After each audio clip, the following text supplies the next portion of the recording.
Founders Park Media and Samurai 7 Books presents Cosmic Champions. Written by Mark Caldwell Jones. Read for you by Play AI. Cosmic Champions. Part 6. Battle Moon. The Modfia's Revenge. Chapter 46. Giant swaths of magenta light fell over the faces of Alex's teammates as the massive object in front of them switched on. Large orbs of mystical energy swirled, glowed, and glimmered, creating a visually stunning representation of something spectacular. "What is this?" Alex asked. "This is the retreat," Gamemaster said. "Your refuge and my home." "No, I'm talking about this," Alex said, pointing at the moving orbs. "What in the heck is that?" Gamemaster dismissed it with a wave. "Oh, that old thing. It's a nuisance, that's what it is. So hard to clean, I tell you. Collects dust like crazy." "But what is it?" "That, my dear boy, is a scaled, four-dimensional representation of the Cosmomancer's wormhole starway." Now Gamemaster suddenly seemed proud of it. Beams of light shimmered and spun, tracing laser-perfect trails across the vast regions of the model's universe. "Is this, for real?" Alex asked. "Oh, most certainly," Gamemaster said.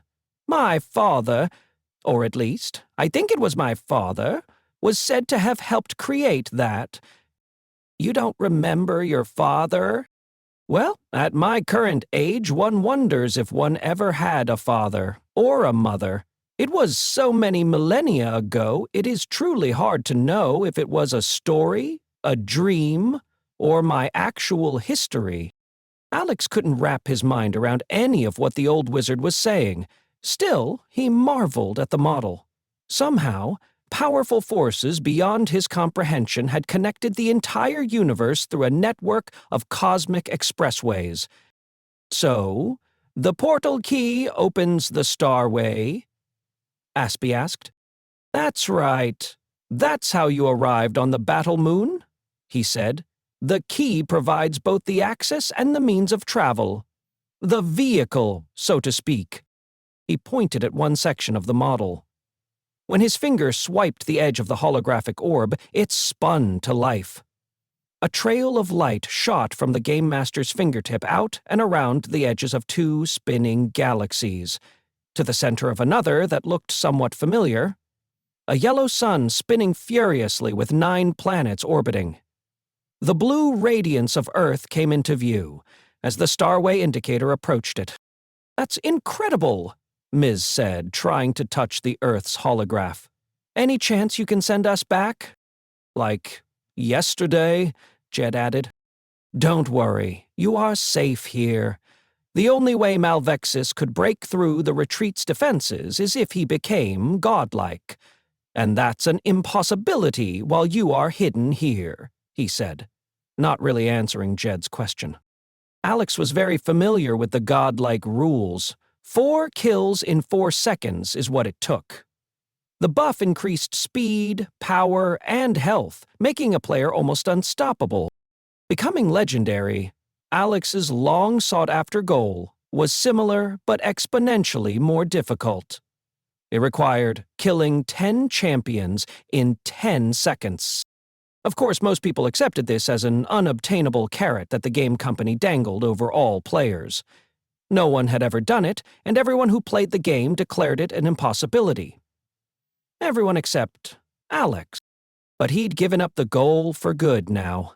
His understanding of what the actual game was and the real-life consequences of being on the battle moon overshadowed all his old goals. Surviving and getting back home seemed much more important. In fact, they were the only things that mattered now. Jed pointed at another model. "And what about this thing? What kind of starway is this?" Gamemaster smiled and waved a hand. "That, my boy, is something else altogether. Something just as extraordinary." The key feature of the model looked like a giant glass sphere filled with swirling golden energy.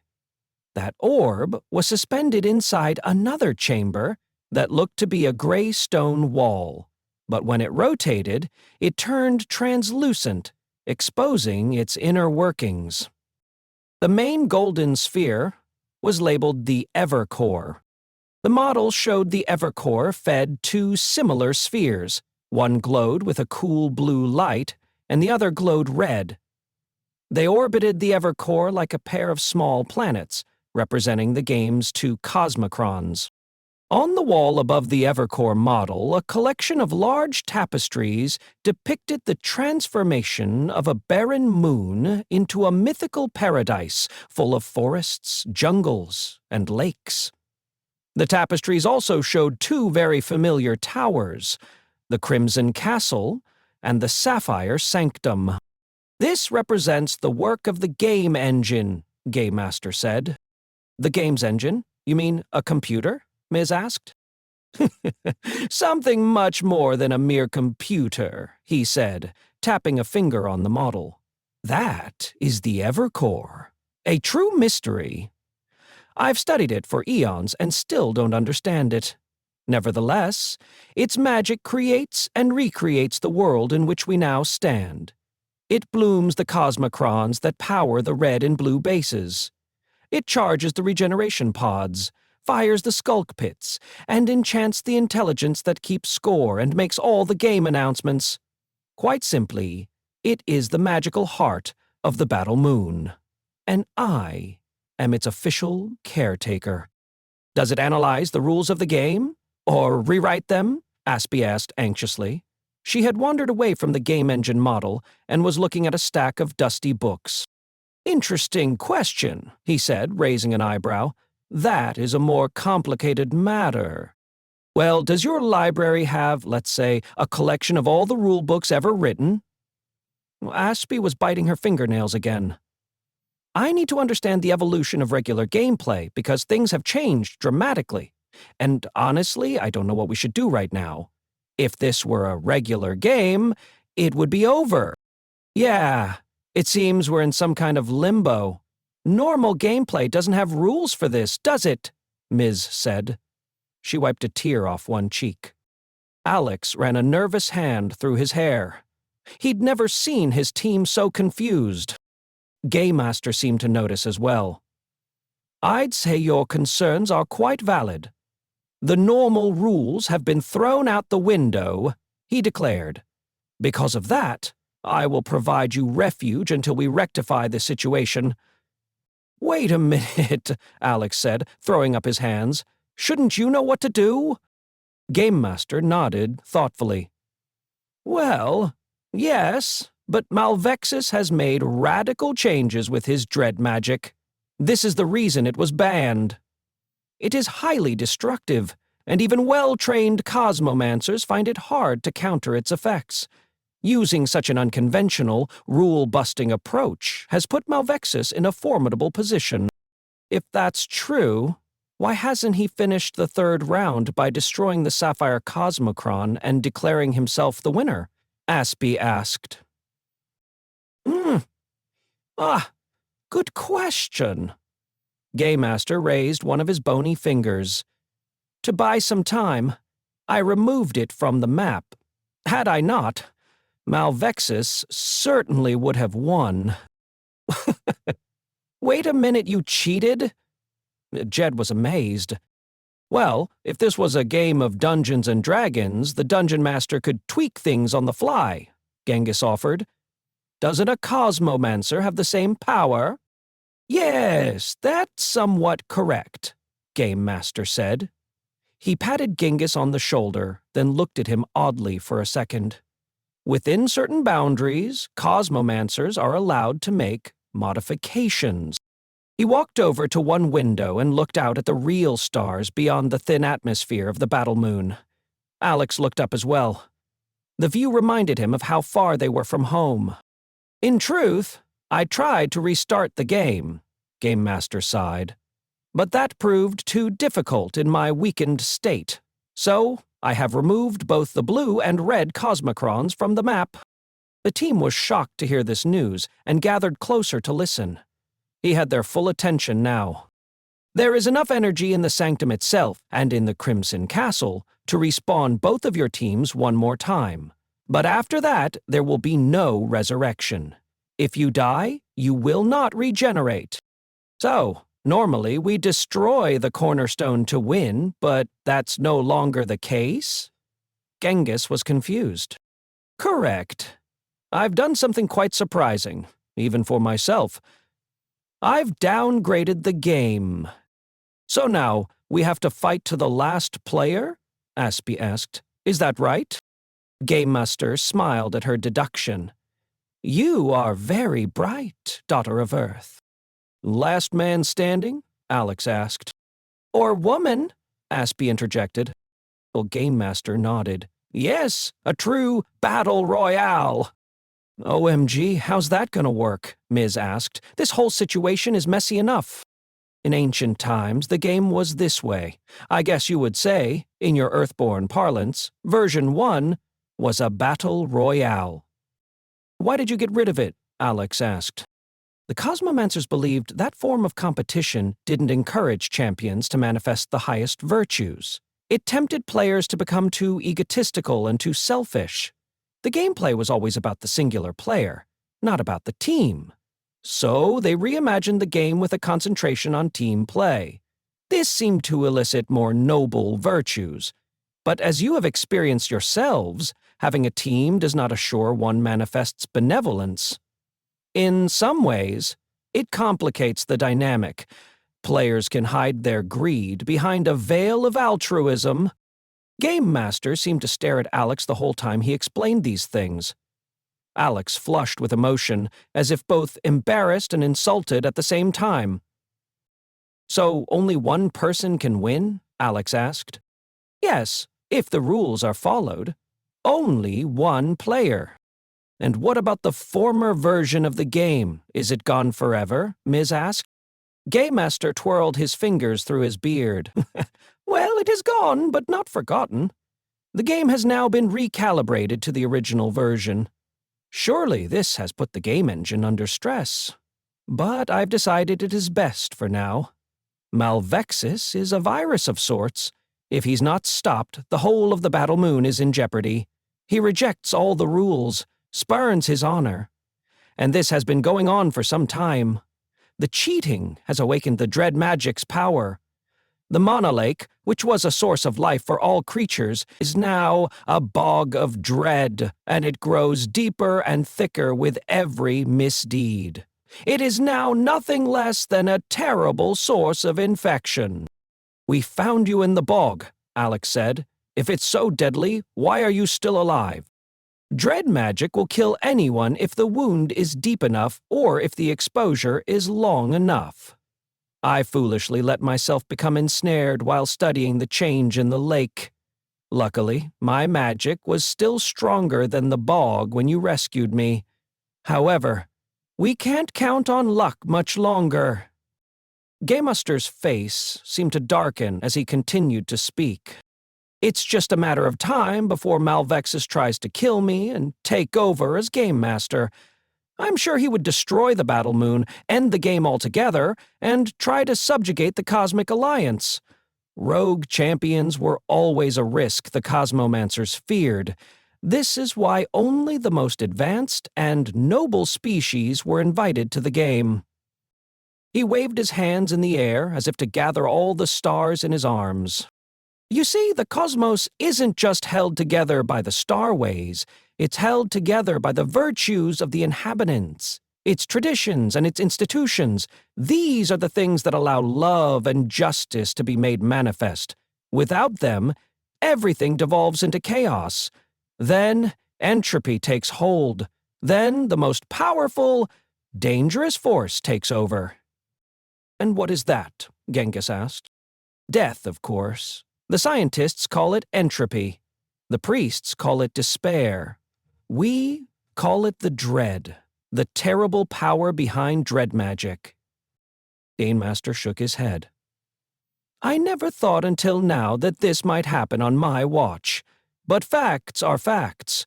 Malvexus will destroy everything, if he wins. So, what do we do? Alex asked. Well, my boy, you and your team must do what any champions do. You must win. Suddenly, energy crackled around the team, and they were transported to another platform. Here, they overlooked a room full of books, scrolls, and a plethora of odd artifacts scattered throughout the space. The text on the spines of the books and the open maps seemed to glow and glitter like gemstones. This is my library and study. You are welcome to read anything except those books on the top shelf. I wouldn't touch those if I were you. Why is that? Jed asked, a smile curling up on his face.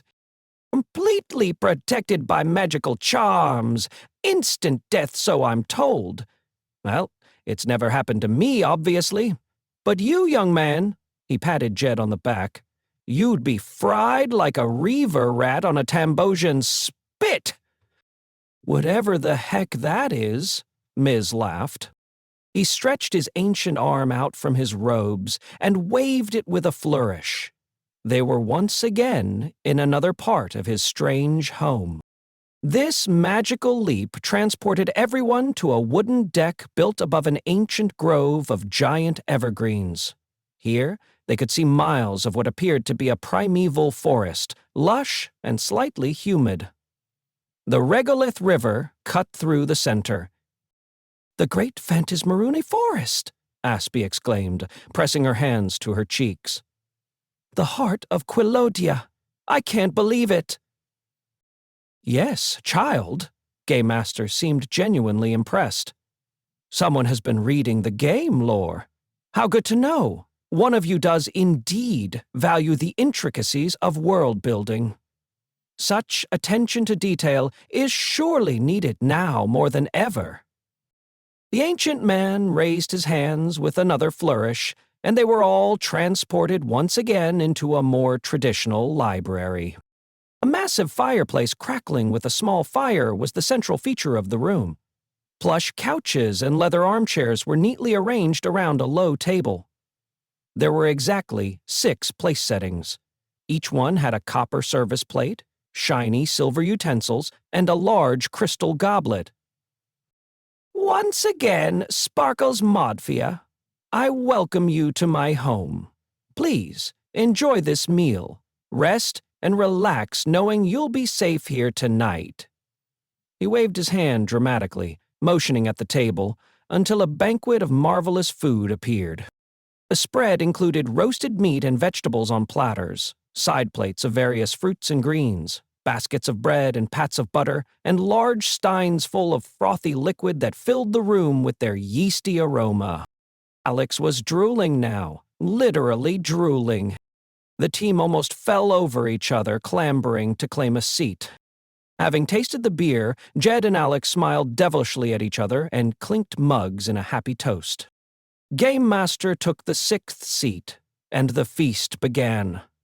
There was little talking as they devoured their meal. Alex thought the food tasted 100 times better than anything he'd eaten in the sanctum, and once again, he noticed the better food increased his mana and health faster. Everything seemed perfect at that moment, and he secretly wondered if it might be safer to hide here than to re-engage Malvexus and the Griefers. Maybe they could be done with the game and find another way home?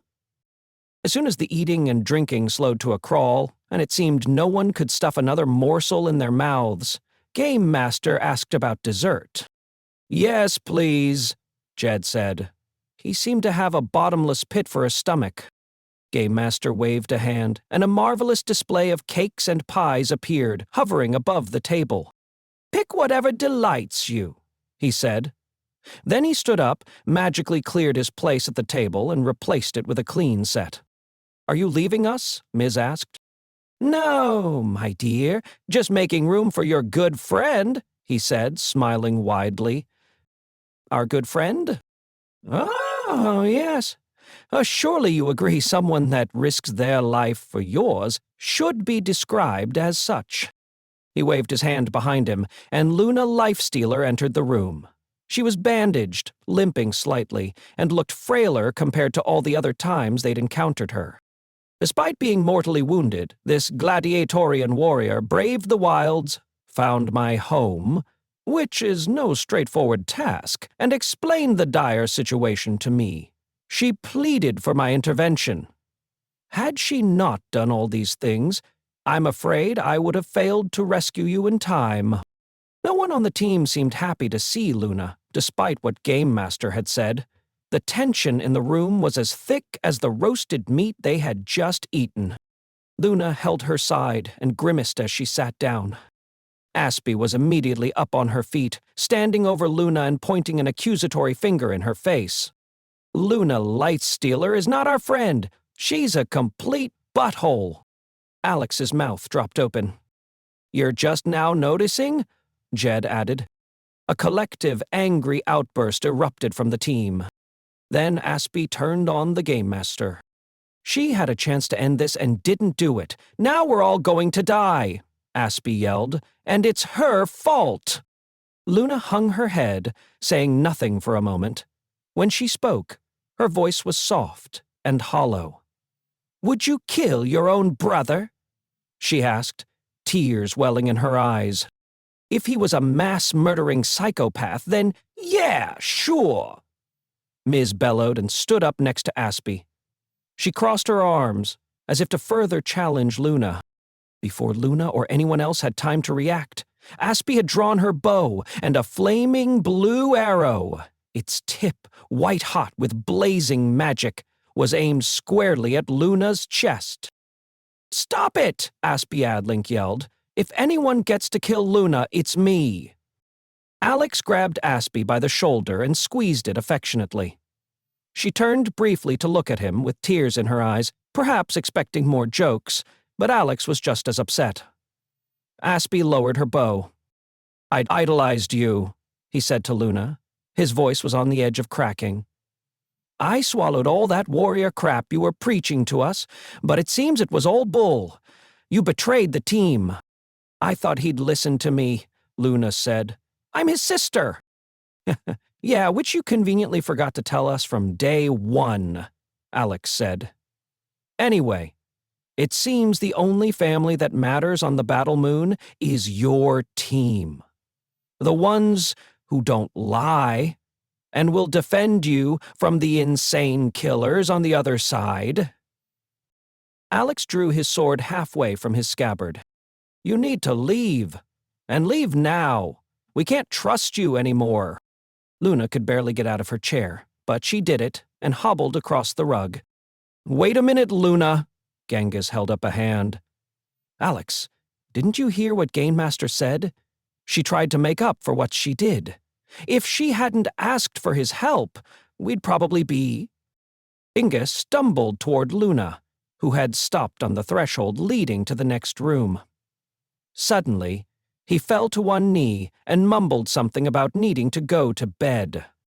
Genghis, what the heck, bud? Miz shouted. You drunk or something? Or something, he said, slurring his words. He had one hand under his shirt, touching his chest. Then he slumped to the floor. Miz rushed over just as Genghis's eyes rolled back into his head. Jed knelt beside her and placed 2 fingers on his friend's neck. His pulse is weak, Jed said. How you know that? Miz asked. My uncle was an army medic. He pulled back Genghis's collar. Hey, look at that. That's not good. Everyone leaned in. Black lines stretched along Genghis's skin. The source of the problem was a wound on Genghis's chest.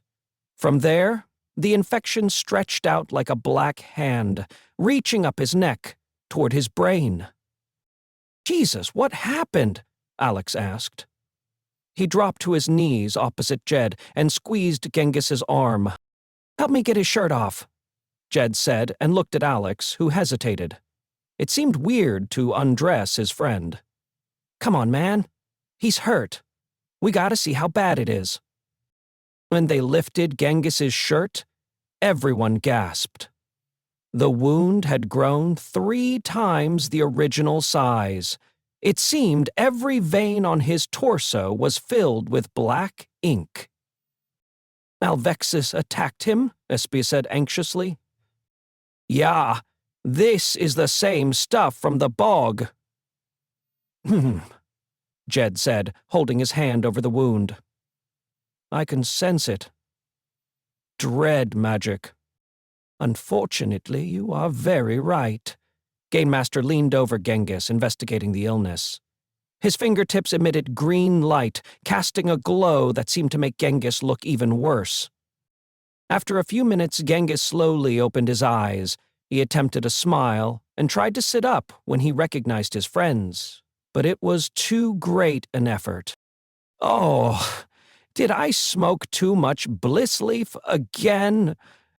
"I wish that were the problem," Miz said, squeezing his hand.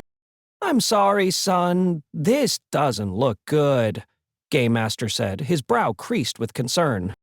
"Can he use his own healing spells to take care of it?" Aspie asked. She stepped closer, reaching out timidly to stroke her friend's shoulder. "Intelligent solution, dear girl. He could try such a thing, but it would only suppress this necrosis for a short while. Perhaps it might come back stronger if he failed to keep it at bay." Gamemaster raised a hand and waved it over Genghis. "Sleep." Genghis went limp. He snored loudly, wheezing with each new breath. "Malvexus has done this on purpose," the Cosmomancer said, checking Genghis's HUD. "His blade, Netherfang, must be corrupted with dreadmagic." He swirled one arm, and a mystical construct approximating a dragon's claw appeared. It closed over Genghis, forming a cocoon of healing, then lifted him into the air. Gamemaster then swirled his other arm a few times, producing a magical portal the size of a door. "Quickly, we must get him to one of the bedrooms." He pushed Genghis through to the other side and stepped one foot in. "Gather to me, little champions." The team, including Luna, followed, and they all disappeared. Chapter 47. Over the next many hours, each individual member of the Modfia wandered in and out of Genghis's bedroom, hovering over him and checking on his healing progress. They gave quick, worried glances to each other, then restlessly floated away to haunt other rooms like heart-sick ghosts. "Genghis is seriously hurt," Miz said. She looked at Alex with tears welling in her eyes. "You mean dying, don't you?" Alex said. Buried emotion crawled up from somewhere deep within him and grabbed him by the throat. "Yes," she sobbed. "He may not make it through the night." "Don't lose hope, young ones. He is strong and wants to live," Gamemaster said. "The healing spell has been set. Now we wait for his body to respond and fight the infection." Luna suddenly left the room, saying nothing. "Where's she going?" Aspie asked. "Who knows and who cares? Let her go. This is her fault," Jed said. "If she'd stop Malvexus, Genghis would be okay." "What can we do while we wait for him to heal up?" Miz asked, directing the comment to no one in particular. "Beat the crap out of the bastard who did this," Alex said. He stared out one window, refusing to look at anyone. "I wish we could. Malvexus is a monster," Aspie agreed. "He purposely attacked Genghis to sideline our healer. He wants us to suffer, so we have to beg for mercy." "Mercy?" Jed snorted. "That's something he won't give any of us. Our fights with his creepy crew proved that." "We're going to take Malvexus down," Alex said, clenching his fists. "We'll do everything we can to make sure of it." Aspie raised her hands in exasperation. "The thing is, we won't survive another direct attack. We can't resurrect. We can barely heal, and our mana is at the bare minimum." Niz wasn't so sure. "I don't know. I'm so angry right now, I feel like I could take Malvexus down all by myself." "I hear you, but we can't go off alone," Jed said. "On the other hand, I have to admit, I'm all out of ideas. What do you think, Alex?" "We have to lie low." Try to hold out, keep Genghis alive, and replenish our mana and health. While we camp out, we figure out a good way to win this. Most of all, we need to pray Malvexus gets frustrated and screws up. Eventually, the team ended up in the kitchen, perched on stools and gathered around a large island, trying their best to keep their hopes high. They snacked on bowls of elf apples, jungle plums, baskets of warm bread, and jars of jam. But their favorite thing, by far, was Gamemaster's beer. A floating pitcher of the brew materialized magically and hovered in the spaces between them. It filled their mugs as if they were being served by a ghost. A honey-colored foam bubbled off the top of each mug when it was poured. Jed nudged Miz. "Give this a try, dude. It's so good." Soon everyone had a mug of the stuff. Beer bubbles randomly floated into the air and magically took on the shape of a symbol, which Alex recognized as their character sigils. The happier the mood at the table, the clearer, more colorful, and more solid the sigils grew, until each cast a dull, barely visible aura of mystical light down upon its chosen host. Even though it was hard to be cheerful knowing that Genghis was so sick, time slowed, and they found themselves lost in a small pocket of happiness. Alex felt a tingle of something pleasant. It was the buzz of excitement mixed with the energizing glow of anticipation, a longing to ride into the next chapter of their adventure and lasso their destiny, no matter what danger may be waiting. It was as if they were finding their purpose in being a family, and this purpose was flowering into a new ambition, one he'd never really had back home or in their strange new world. He was no longer obsessed with just winning the game for winning's sake. He was in touch with something more, but he couldn't quite define it. It wasn't simply the need to survive. It wasn't a desire to get back home. No, there was something new, like an anchor of meaning, that reassured him he was on the right path, that they all were. And this assurance filled him with something stranger than magic, the power of new purpose. Alex felt it become stronger than he'd felt anything before, and he was sure the others felt it as well. They wanted to win the game not just for themselves, but for each other. After a while, Gamemaster joined them. "How about a song?" he suggested. "But we're having such a good time," Miz laughed. "Let's not spoil it." "I'd like to hear a song," a familiar voice wheezed. Everyone turned and stood up excitedly. It was Genghis. He looked terrible and had dark circles under his eyes. He could hardly stand and propped himself up on one of Gamemaster's walking sticks. But they didn't care. They were so happy he was alive. "Genghis, my God!" Aspie gasped and threw her arms around him, almost knocking him over. Miz and Jed joined in. Alex gently slapped his friend on the back and gave him the standard half-hug boys his age use to show affection. Perhaps for the first time, Alex could see and feel how important his attention was to Genghis. Something about the way Genghis looked at him, so admiringly, made Alex feel both ashamed and sad. Even during Genghis's worst moments, when he was truly suffering, he gave away what little energy he had to Alex. Alex had never once considered how lucky that made him, and how unfair it was that such things were not reciprocated. "This healer may be the strongest of you lot," Gamemaster said. "He's on the mend. Your team's magic is holding his infection at bay." "Our team's magic?" Alex asked. Gamemaster just smiled. Alex immediately connected the comment to the strange feeling and insight that had hit him earlier. Yes, something magical was happening, even if he didn't fully understand it. Alex looked back and caught Gamemaster watching him. "Like I said," he added, grinning, "there's power within this team. You just have to tap into it." Everyone looked at each other, not understanding the comment. "Ha, crazy did you say this old geezer is?" Jed chuckled. "Nobody asked that question," Gamemaster said, cocking an eyebrow.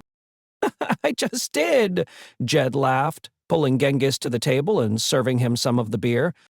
Genghis drank the first mug down in one long, continuous gulp, slammed the mug on the table, and let out a belch of Olympic proportions. Everyone laughed. As they celebrated the reunion by talking, eating, and drinking with each other, music crept along the walls from the corner of the room. Despite their lack of enthusiasm, Gamemaster sang his song, and, as he did, the sigils grew in clarity and size, hovering higher over their heads now. At first, they were oblivious to this, but at some point Alex noticed the melody. It sounded like the 70s soft rock his mother played when she was working around the house. The lyrics told a story about the Battle Moon's creation. Gamemaster had a surprisingly pleasant singing voice. Genghis pointed at the sigils that danced over their heads. He swiped at them as if they were actual objects, and they spun on their axes, shimmering and buzzing with radiant energy. Soon they tightened their orbits, and as if gravity were dragging them closer, they joined in a flash of brilliant light. For a moment, everyone turned away or shielded their eyes. When they turned back, a new symbol was there. A team sigil, Genghis said. "I've always wanted one of those." "Yes, you have," Gamemaster said. "Hopefully, the rest of your friends will see the wisdom in such a thing." Genghis pulled up a chair and filled a plate with food. "That reminds me, guys. While I was in Snoozeville, I had a vision," he said, chomping on something that looked like a chicken leg. "I want to share it with you." Chapter 48. "Guys, you know I hate bringing the energy down," Genghis said hesitantly. "But I have something important to tell you, and tonight might be my last chance to do it." "I don't think trying some new weed is the best idea right now," Jed joked. Genghis grinned and motioned for them to tighten their circle. "Are you going to make us hold hands?" Ms. asked, shivering at the thought. "Or meditate?" Aspie wondered, looking up anxiously. Genghis shuffled over to Gamemaster and pointed at the old wizard's staff. "You mind if I borrow that for a few?" The ancient man winked at Genghis, then whispered over the staff, ever so briefly, and handed it over. "You may have this as a gift. I have many like it." "Wow, thank you, sir." The Cosmomancer smiled and nodded. Genghis fingered the grooves of the staff carefully, holding it out in front of himself like an orchestra conductor might wave a baton. Slowly, the tip warmed until it was glowing. The light brightened and projected magical animations out into the space above the team's gathering. The 5 Modfia members stood on the edge of a grassy knoll, posing in battle-ready stances. Suddenly, magical versions of their foes materialized and attacked. 5 battles began, each one a replay of the last, dream-like confrontations with the griefers. Just when it seemed they would have to endure the humiliating defeat again, Genghis waved the Gamemaster's staff. "Freeze it there," he said, his free hand giving a subtle flourish as if he were pressing a pause button. He walked around the scene, then leaned in, studying each individual battle. "Do you guys notice anything interesting about our enemies, besides them being Class A bungholes?" He pointed. "Look at their faces." Intrigued, everyone stepped closer and inspected the scene. "Oh, man, that's freaking creepy," Jed said. "What is?" Ms. asked. "They all look like us," Jed said, sneering with disgust. Alex gave himself a dope slap. "Wow, what does that even mean?" Genghis explained what he saw. "Nightbane's magic did a number on us. She crawled around in our heads, found our most negative emotions and our biggest fears, then attacked us with the one griefer who could exploit those weaknesses the best. They were buffed by our shadow selves." "I don't get it," Ms. said. "I do," Aspie said. "It's like the griefers used our worst fears as a weapon against us." So we got paired with the one griefer who would be the hardest to stop? Alex asked. Genghis nodded. Yeah, that's right. Reminds me of rock, paper, scissors, Jed said. Rock smashes scissors. Paper covers rock. Scissors cuts paper. If I'm the rock, Ms. said, cadaver was definitely paper. Exactly, Genghis said. That's how they beat us last time. Rock smashes scissors. But what if our scissors fought like a rock? I think I get what you're saying now, Ms. said. We fight dirty like they did. No, not exactly, Genghis said, raising a finger. We need to change the dance completely. Now I'm confused again, Alex said glumly. First, we change dance partners. Genghis waved his wizard's staff and spun their foes into new positions. Each Modfia member got a new griefer to fight. Then we change how we dance. I don't get that part, Jed said. I do, Aspie said. Try this. Think about the one person on our team, in this group here, that you clash with most. That's easy enough, Jed said. You and me, Genghis, we're like oil and water. Yeah, that's a good example, Aspie said. But what would happen if Genghis started fighting more like you? Are you badass? Jed laughed. Aspie nudged him in the ribs. What it would mean is that Genghis would embrace his darker side. He'd stop being the nice guy all the time, Ms. said. He'd fight dirty, when it suited him. Yeah, you're getting it. I'd have to embrace that part of me I reject because it scares me. Because it's a lot like my father, who is, well, he's not a good man. Genghis stopped and looked down at his feet. But that's exactly what I'm saying. The griefers will attack our weaknesses again if we let them.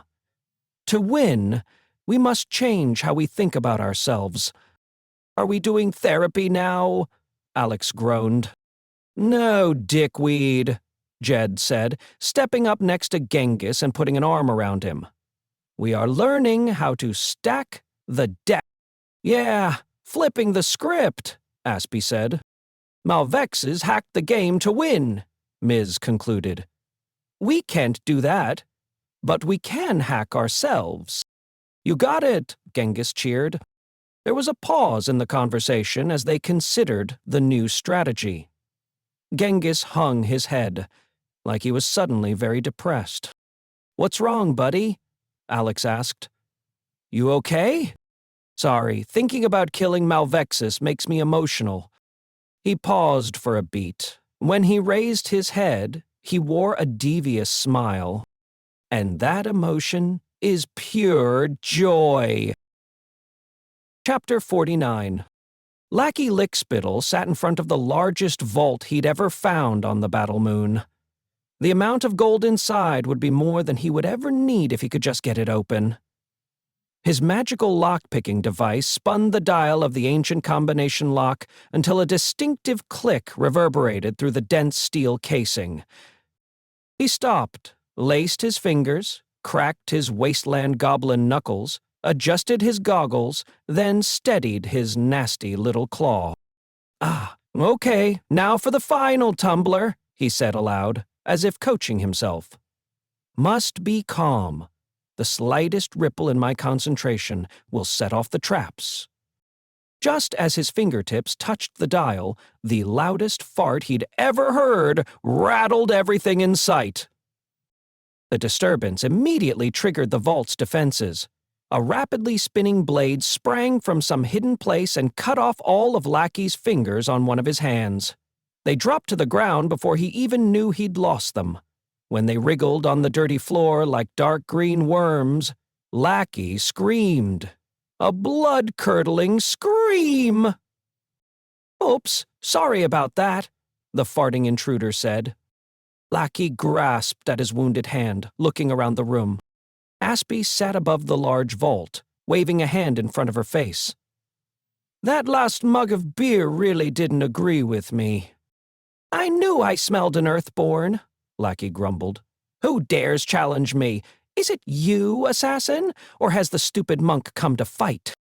"Just me," Aspie said, lowering her ivory hood and revealing her long hair pulled back in a samurai bun.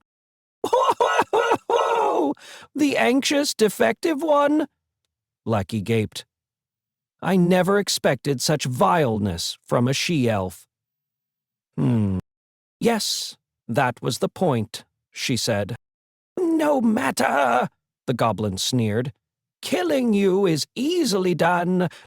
Lackey, who was still losing blood, health, and mana from his wounded hand, waved the other one and magically produced a pair of poisoned-tipped daggers. He threw them with deadly accuracy. When the daggers closed in, Aspie executed a perfect crescent kick and sent them flying back toward their owner. Surprised, Lackey desperately tried to twist out of the way, but slipped and fell. The poisoned knives hit him perfectly, puncturing his legs like a pair of fangs. "How did you do that?" Lackey screamed.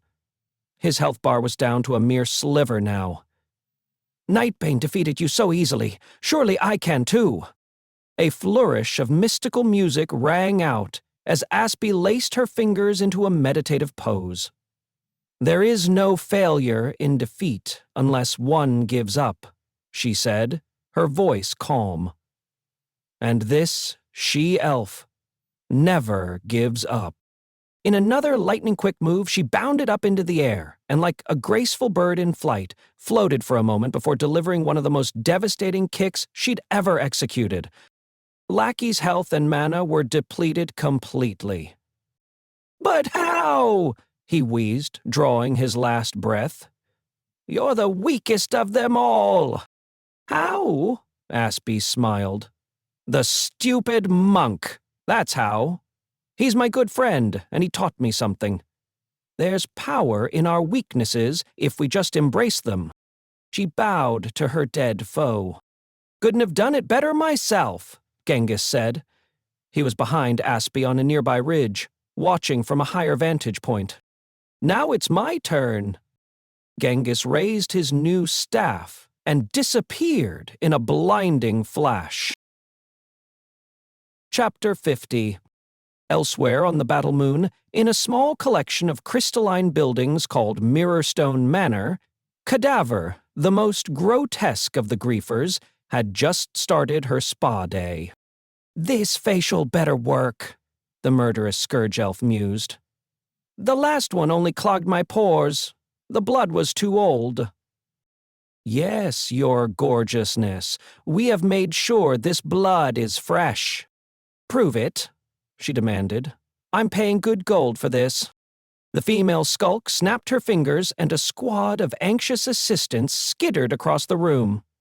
One pulled back the silk room divider, revealing 3 helpless lava trolls. They were tied upside down. Tubes of all shapes and sizes stuck into their bluish veins, while their strange green blood flowed out into one giant collection tank that hung over the facial table where Cadaver now sat. Jed wasn't sure using a strategy out of Mrs. Playbook would work, but he was down to try. Normally, he'd stick to the shadows, phasing in and out of the darkness, taking his foe down one subtle cut at a time. But today, he'd confront this cadaver chick in a new way, and have some fun doing it. As the skeletal cadaver relaxed under a new application of her blood mask, Jed plugged in. Seconds later, an ominous bass sound thumped from the shadows of the spa. Slowly but surely, the slow, funky groove enveloped the entire room. "Turn it off, curse you!" Cadaver bellowed, waving hysterically at the nearby skulks. "Don't wreck my beauty treatment, or it'll be your blood in that collection tank." The nervous attendants scrambled around the room, trying to silence the music, but it was no use. They didn't know where it was coming from. Jed turned it up another notch. "What is that horrible noise?" Cadaver screamed, ripping her mask away and sitting up. "That's one badass bass line," Jed chuckled. He materialized from his Shadow Weave spell perched on top of a column of magical speakers. When he saw Cadaver's face, he grimaced. "Girl, hope you didn't pay money for that beauty treatment because it most seriously did not work." Cadaver shrieked when she caught her reflection in a nearby mirror. "Facial fail on aisle 1, Jed laughed. "This witch is gonna need a refund." Instead of his normal ninja skins, he donned a white t-shirt, snake green pants, and a hot pink leather jacket. He wore oversized sunglasses and a red feather boa wrapped around his neck. A replica of Mrs. Battle Axe had replaced his knives, except this one was a sleeker purple model that he had the strength to use. Like the instrument, he looked wholly different. His hair was dyed purple to match the axe. His face glowed with expertly applied makeup. He had fresh fingernail polish. This was unlike anything he would have ever dared before, but it filled him with joy. He was the center of attention, no longer hiding in the shadows, and he felt free. "What's wrong, Cadaver?" Jed taunted. "Worried my hot look is going to melt your face? Nah, that ugly mug is already bad enough." "How dare you confront me, Earthborn? Soon I will bathe in your blood." "I don't think so. I've got some pretty cool new tricks." Jed spun the dial on his magical amp, then stomped a foot pedal and started playing one of the funkiest riffs he'd ever heard. The sound waves erupted from the enchanted speaker and shot out across the room in a wave of fiery energy. When the attack slammed into Cadaver, it instantly stripped away her remaining skin. The baseline was melting her face, literally. Jed had always looked down on Mrs. moves, but now he understood the power of her playbook. If he could be brave enough to put himself out there, a brutal frontal assault had its merits. He blasted Cadaver with wave after wave of magical power, and in between the attacks, he dropped a few juicy put-downs. Cadaver screamed, trying her best to fight back, but her health bar was burning down rapidly. The wall of magical sound was too much, and Jed easily dodged the few counter-strikes she managed. Jed stood his ground even when she threatened to advance. He just turned the volume up, making the attack even deadlier. Eventually, it was too much for the Scourge Elf. She dropped to her knees, helpless in front of Jed. The effects of her beauty treatment had been obliterated, and her health and mana were mere slivers. "Stop, please, I beg you," she screamed. "But the song's not over." Jed peered over his sunglasses. "You should have never listened to Malvexus, zombie girl. You picked the wrong side of this fight, and now you pay the dues." Jed stomped the last pedal and played another funky flourish until Cadaver disintegrated and finally disappeared. Chapter 51. Nightbane sat alone at the banquet table, surrounded by at least 10 silver chalices of wine. The gray-hired troll, the owner of the Wasteland Tavern, huddled in one corner, pretending not to watch the taste test. None of the selection seemed to suit the Bloodstone Banshee. He pushed the young orc barmaid toward the table with another unopened bottle. "That's the finest in the cellar," he hissed, slapping her on the rump. "Don't spill a drop." Now that the sun was down, the tavern was lit by candles and the fire in the hearth. The flames flickered, making the long shadows dance along the walls.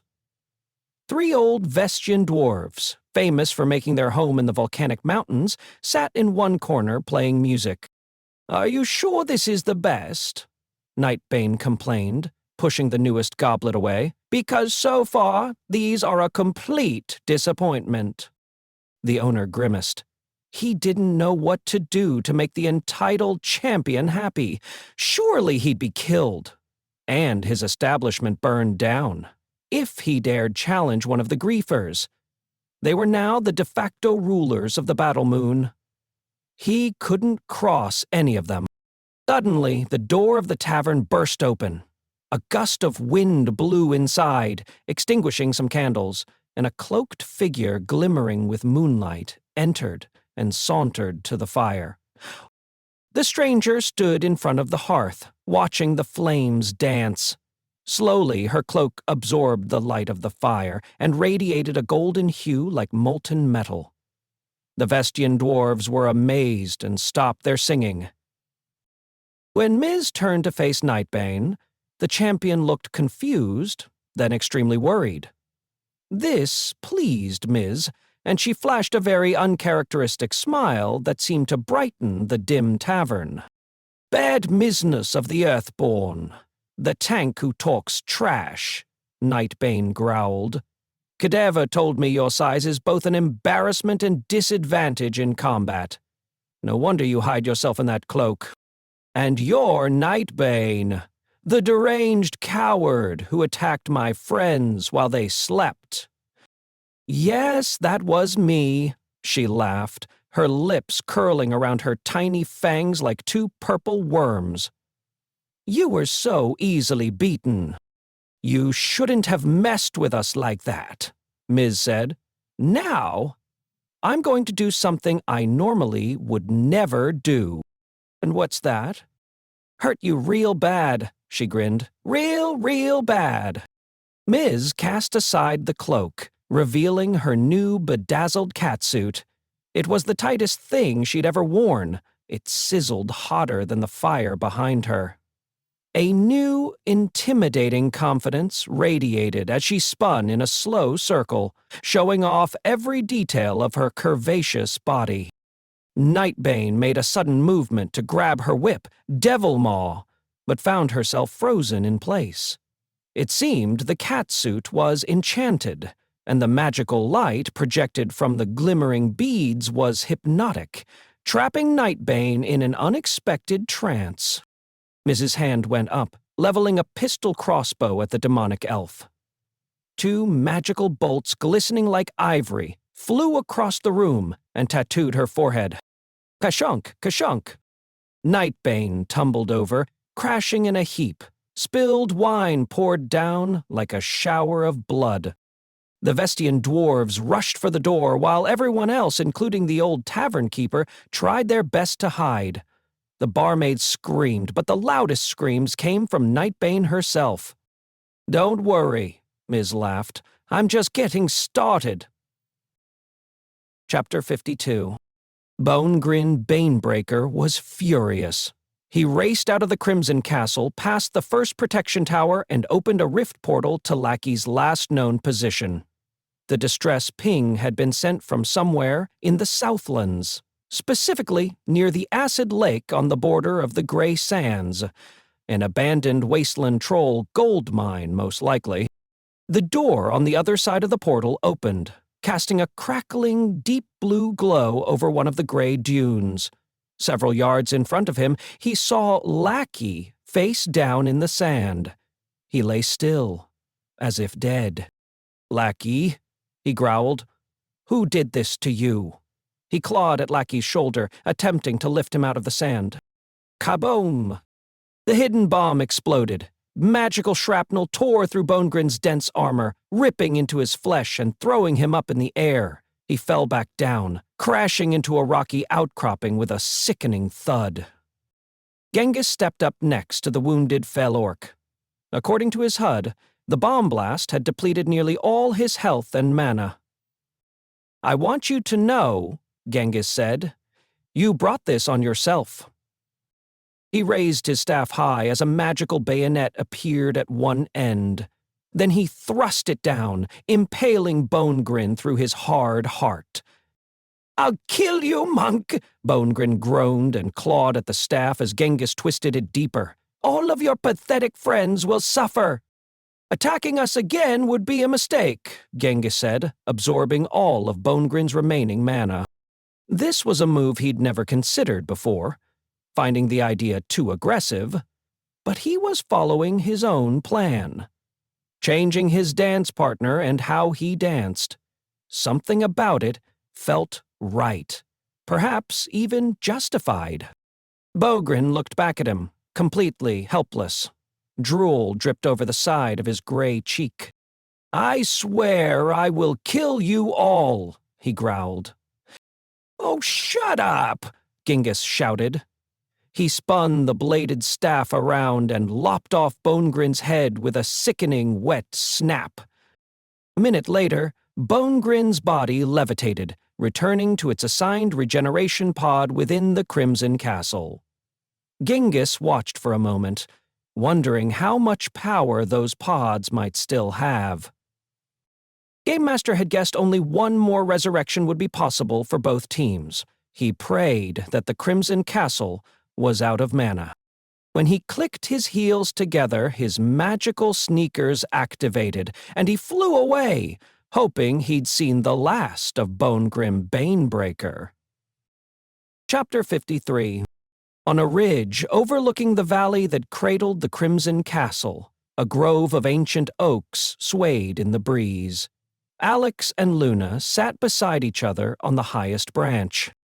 "Yes!" Alex cheered, nudging Luna. "They did it! I can see 4 of the regeneration pods are active." "Let me look," Luna said, reaching for the enchanted spyglass.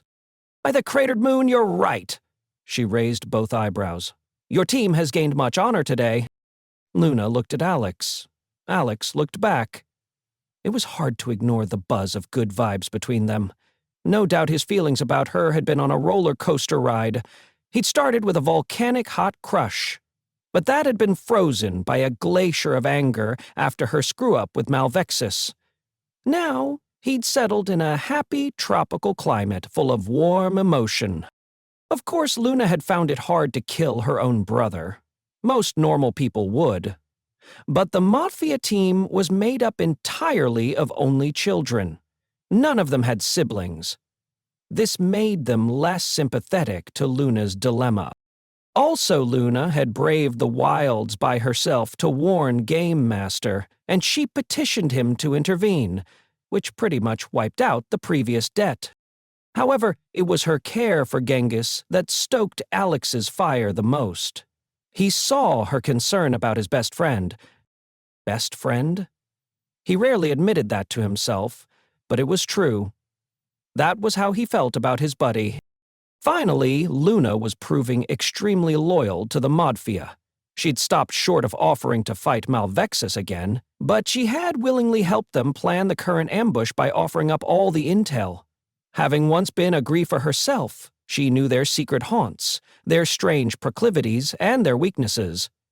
All of that information had proved invaluable. Now, thanks to her, they had a chance at winning. "We need to report back," Alex said.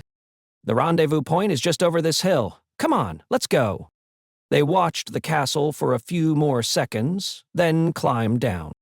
"I hope everyone is okay," Alex said, creasing his forehead. Luna stopped and looked at Alex like he'd just said the strangest thing. "You continue to surprise me. When we first met, it seemed you only cared about winning, about becoming legendary. Something has surely changed." "Maybe," he shrugged. "Well, the game isn't over yet," she said. "Who knows what lessons we will learn before we defeat our adversary." "Our adversary?" Alex wondered. "You sound like one of those crazy Earthborn kids. Are you Team Modfia now?" Luna said nothing more, but was smiling. It was a smile as wide as the battle moon. They climbed onto 2 enchanted sky horses and took to the air. As Alex watched her fly away, her hair swaying in the cool breeze, her subtle laugh echoing back, he had an important realization. This very moment was his favorite moment in the game so far, and even though he wasn't sure how much longer he might live, he was sure he'd never forget that smile. Never. Chapter 54. Malvexus brooded as he stood in the center of the throne room's grandest window. He looked out at the darkening clouds, noticing something had changed. Without the crimson cosmocron, the Crimson Castle no longer glowed with power. It seemed lifeless and weak, as if his adopted home were sick. Never one to care that much about the living, he marveled at his own empathy. Was he getting soft? Was this some kind of enchantment? An infection from his fight with the Modfia healer? What sinister plot was unfolding now? Surely it was the cursed enslaver. The Cosmomancer was breaking eons of tradition to help the Earthborn. Perhaps his uprising was having its desired effect? Finally, power was slipping from the ancient invader. Was the Gamemaster scared? The deaths of his worthless cohort were much easier to understand. They'd been beaten quite badly, because of false bravado and pure laziness. The Earthborn had a reason to fight. They wanted to live, and they had attacked out of desperation. His team had lost such noble motivations many battles past. The humiliation burned within him. He would not let this ragtag group claim his victor's crown. They were inexperienced children from a worthless race of beings no smarter than a planet of monkeys. Of course, he was young, not that much older than the Earthborn's leader, Titan. Many, including his father, had looked down on him because of this, but the glory of being a champion made age of no real consequence. What was consequential was holding the victory and steeling his mind against any part of him that feared the next battle. Perhaps this was the source of his present darkness? He was dwelling on the hardships of war and forgetting the joys of victory. The smell of spilled blood and the exquisite sight of his enemies' defeat, along with the sound of their pleas for mercy and the thrill of offering them none. This was the call of a true warrior. This was the glorious burden of a king. But with the map changed and the cosmocrons hidden by the Gamemaster, the Crimson Castle was without magic. The next battle with the Modfia would decide everything. He could not lose, or every grand aspiration would be forfeit. Too bad his pathetic team had forgotten how to fight. "My lord, our lookouts say they have spotted the Earthborn spying on us here at the Crimson Castle," Bonegrin pleaded. "It is of the utmost urgency that we hear your new plan." Malvexus gazed with contempt upon his once great teammate. "Dear Bonegrin, is that doubt in your voice?" "Absolutely not, my lord. I simply ask that you lead us into battle. With you by our side, we will defeat these upstarts and be done with them once and for all." Malvexus tilted his chin as he considered the request. Occasionally, he glanced at the other griefers who had joined Bonegrin in the lineup. Nightbane, Cadaver, Lackey. All of them had regenerated for the last time, unless he could take control of the game engine himself. "Bonegrin, Banebreaker, you have been my ever-faithful servant, always willing to make any sacrifice." "Of course, my lord. Only ask, and it shall be done. Tell me, what are the game's rules for becoming godlike?" Nearby, several red skulks squealed with delight. They huddled in the dark corner, eyes fixed on Bonegrin and Malvexus. They seemed to sense that Malvexus' question signaled something quite dramatic was about to happen. The griefers on either side of Bonegrin shuddered, giving quick, nervous glances, seemingly worried they were in the line of fire. "Sire, you must eliminate at least 4 champions within 4 seconds." "That's it?" Malvexus mused. He nodded approvingly as a devious smile curled up on his lips. "Difficult for all, but not you, sire," Bonegrin said. His head hung low, staring at Malvexus's enchanted boots as if afraid to meet his master's gaze. "You flatter me," Malvexus said, drawing Netherfang from its scabbard. He played with it, occasionally sticking an imaginary opponent with mock jabs. The tip of the sword trailed dark dreadmagic through the air like smoke. "Though I am the best of all the champions who've played this game and my skills are unmatched, becoming godlike is nearly impossible, even for me. That old goat Gamemaster rigged it that way. It adds an element of random drama to the game. In other words, becoming godlike doesn't take skill, It requires blind luck." "Surely you have both on your side, sire," Lackey Lickspittle groveled. "No, you are wrong," Malvexus said, his anger rising. "Luck has abandoned us.